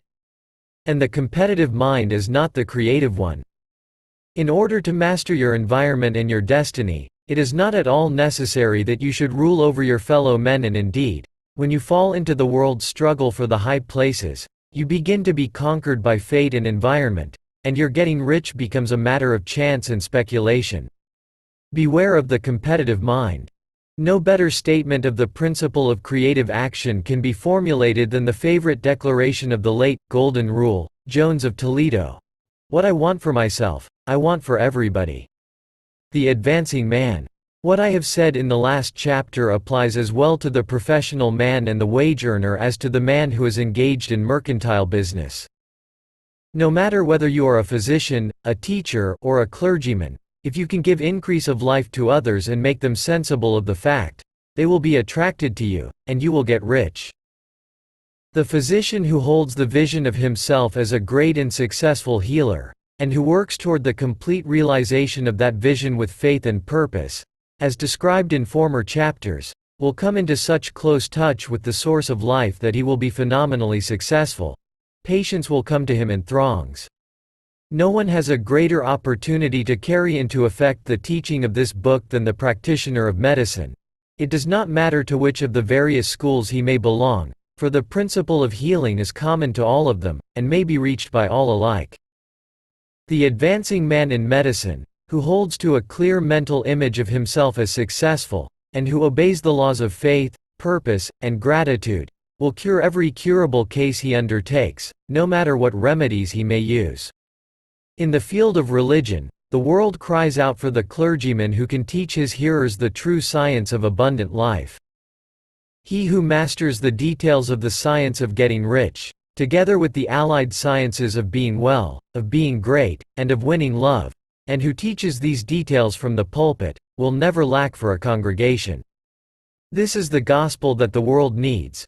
It will give increase of life, and men will hear it gladly, and will give liberal support to the man who brings it to them. What is now needed is a demonstration of the science of life from the pulpit. We want preachers who can not only tell us how, but who in their own persons will show us how. We need the preacher who will himself be rich, healthy, great, and beloved, to teach us how to attain to these things, and when he comes he will find a numerous and loyal following. The same is true of the teacher who can inspire the children with the faith and purpose of the advancing life. He will never be out of a job. And any teacher who has this faith and purpose can give it to his pupils. He cannot help giving it to them if it is part of his own life and practice. What is true of the teacher, preacher, and physician is true of the lawyer, dentist, real estate man, insurance agent, of everybody. The combined mental and personal action I have described is infallible, it cannot fail. Every man and woman who follows these instructions steadily, perseveringly, and to the letter, will get rich. The law of the increase of life is as mathematically certain in its operation as the law of gravitation. Getting rich is an exact science. The wage earner will find this as true of his case as of any of the others mentioned. Do not feel that you have no chance to get rich because you are working where there is no visible opportunity for advancement, where wages are small and the cost of living high. Form your clear mental vision of what you want, and begin to act with faith and purpose. Do all the work you can do, every day, and do each piece of work in a perfectly successful manner.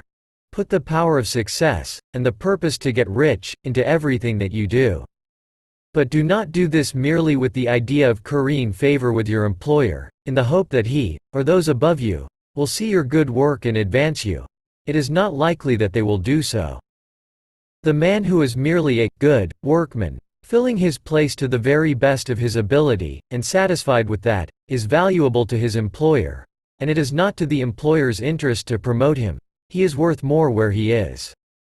To secure advancement, something more is necessary than to be too large for your place. The person who is certain to advance is the one who is too big for his place, and who has a clear concept of what he wants to be, who knows that he can become what he wants to be and who is determined to be what he wants to be. Do not try to more than fill your present place with a view to pleasing your employer. Do it with the idea of advancing yourself. Hold the faith and purpose of increase during work hours, after work hours, and before work hours. Hold it in such a way that every person who comes in contact with you, whether foreman, fellow workman, or social acquaintance, will feel the power of purpose radiating from you, so that everyone will get the sense of advancement and increase from you. Men will be attracted to you, and if there is no possibility for advancement in your present job, you will very soon see an opportunity to take another job. There is a power which never fails to present opportunity to the advancing man who is moving in obedience to law.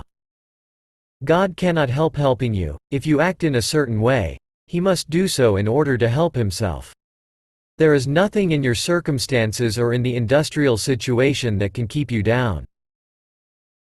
If you cannot get rich working for the Steel Trust, you can get rich on a 10-acre farm.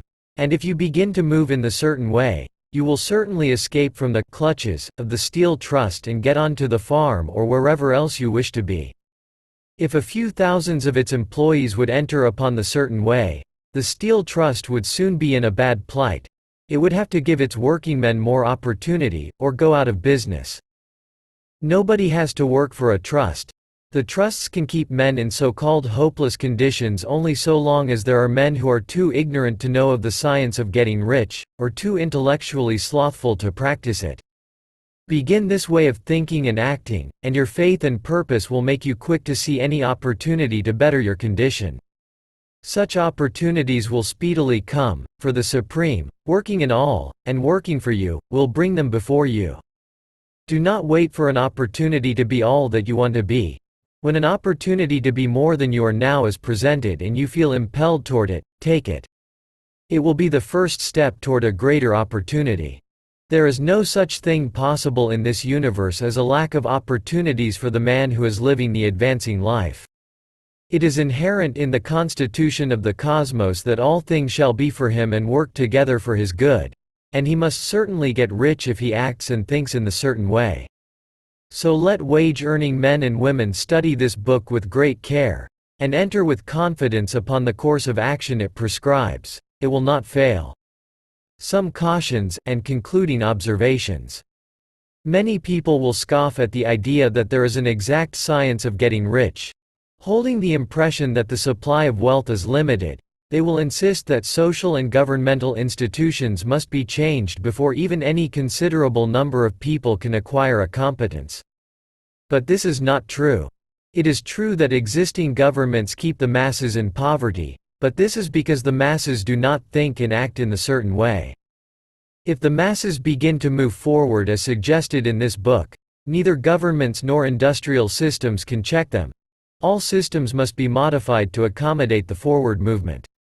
If the people have the advancing mind, have the faith that they can become rich, and move forward with the fixed purpose to become rich, nothing can possibly keep them in poverty.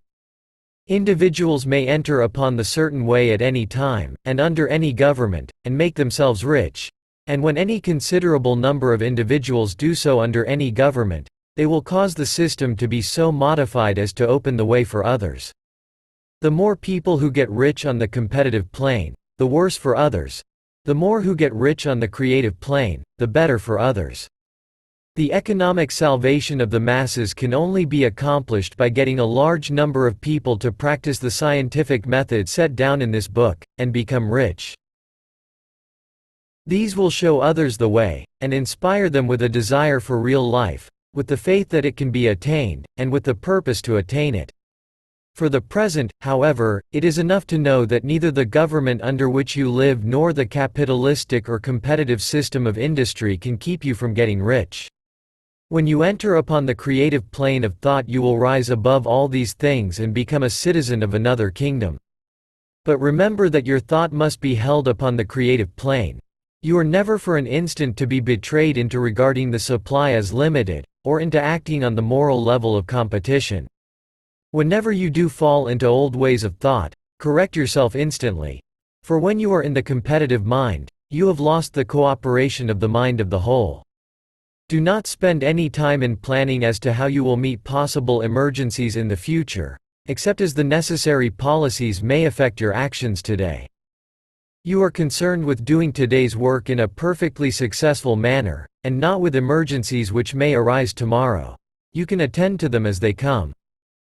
Do not concern yourself with questions as to how you shall surmount obstacles which may loom upon your business horizon, unless you can see plainly that your course must be altered today in order to avoid them.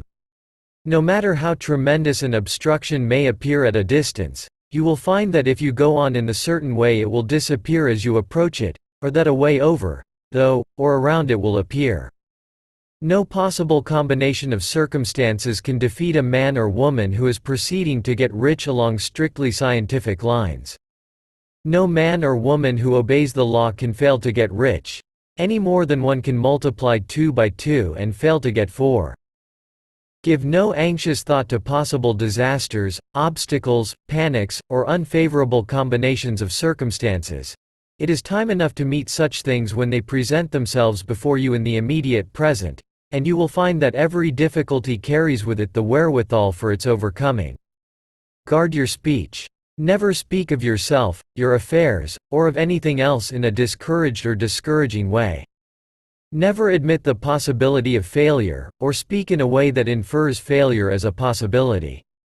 Never speak of the times as being hard, or of business conditions as being doubtful. Times may be hard and business doubtful for those who are on the competitive plane, but they can never be so for you. You can create what you want, and you are above fear. When others are having hard times and poor business, you will find your greatest opportunities. Train yourself to think of and to look upon the world as a something which is becoming, which is growing, and to regard seeming evil as being only that which is undeveloped. Always speak in terms of advancement. To do otherwise is to deny your faith, and to deny your faith is to lose it. Never allow yourself to feel disappointed. You may expect to have a certain thing at a certain time, and not get it at that time, and this will appear to you like failure. But if you hold to your faith, you will find that the failure is only apparent. Go on in the certain way, and if you do not receive that thing, you will receive something so much better that you will see that the seeming failure was really a great success. A student of this science had set his mind on making a certain business combination which seemed to him at the time to be very desirable, and he worked for some weeks to bring it about. When the crucial time came, the thing failed in a perfectly inexplicable way. It was as if some unseen influence had been working secretly against him. He was not disappointed. On the contrary, he thanked God that his desire had been overruled, and went steadily on with a grateful mind. In a few weeks an opportunity so much better came his way that he would not have made the first deal on any account. And he saw that a mind which knew more than he knew had prevented him from losing the greater good by entangling himself with the lesser. That is the way every seeming failure will work out for you, if you keep your faith, hold to your purpose, have gratitude, and do, every day, all that can be done that day, doing each separate act in a successful manner. When you make a failure, it is because you have not asked for enough. Keep on, and a larger thing than you were seeking will certainly come to you. Remember this. You will not fail because you lack the necessary talent to do what you wish to do. If you go on as I have directed, you will develop all the talent that is necessary to the doing of your work. It is not within the scope of this book to deal with the science of cultivating talent, but it is as certain and simple as the process of getting rich. However, do not hesitate or waver for fear that when you come to any certain place you will fail for lack of ability. Keep right on, and when you come to that place, the ability will be furnished to you. The same source of ability which enabled the untaught Lincoln to do the greatest work in government ever accomplished by a single man is open to you. You may draw upon all the mind there is for wisdom to use in meeting the responsibilities which are laid upon you. Go on in full faith. Study this book. Make it your constant companion until you have mastered all the ideas contained in it. While you are getting firmly established in this faith, you will do well to give up most recreations and pleasure, and to stay away from places where ideas conflicting with these are advanced in lectures or sermons. Do not read pessimistic or conflicting literature, or get into arguments upon the matter. Do very little reading, outside of the writers mentioned in the preface.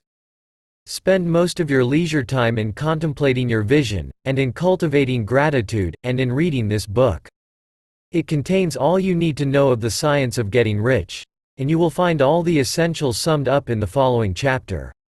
Summary of the science of getting rich. There is a thinking stuff from which all things are made, and which, in its original state, permeates, penetrates, and fills the interspaces of the universe. A thought in this substance produces the thing that is imaged by the thought. Man can form things in his thought, and by impressing his thought upon formless substance can cause the thing he thinks about to be created. In order to do this, man must pass from the competitive to the creative mind. Otherwise he cannot be in harmony with the formless intelligence, which is always creative and never competitive in spirit. Man may come into full harmony with the formless substance by entertaining a lively and sincere gratitude for the blessings it bestows upon him. Gratitude unifies the mind of man with the intelligence of substance, so that man's thoughts are received by the formless. Man can remain upon the creative plane only by uniting himself with the formless intelligence through a deep and continuous feeling of gratitude.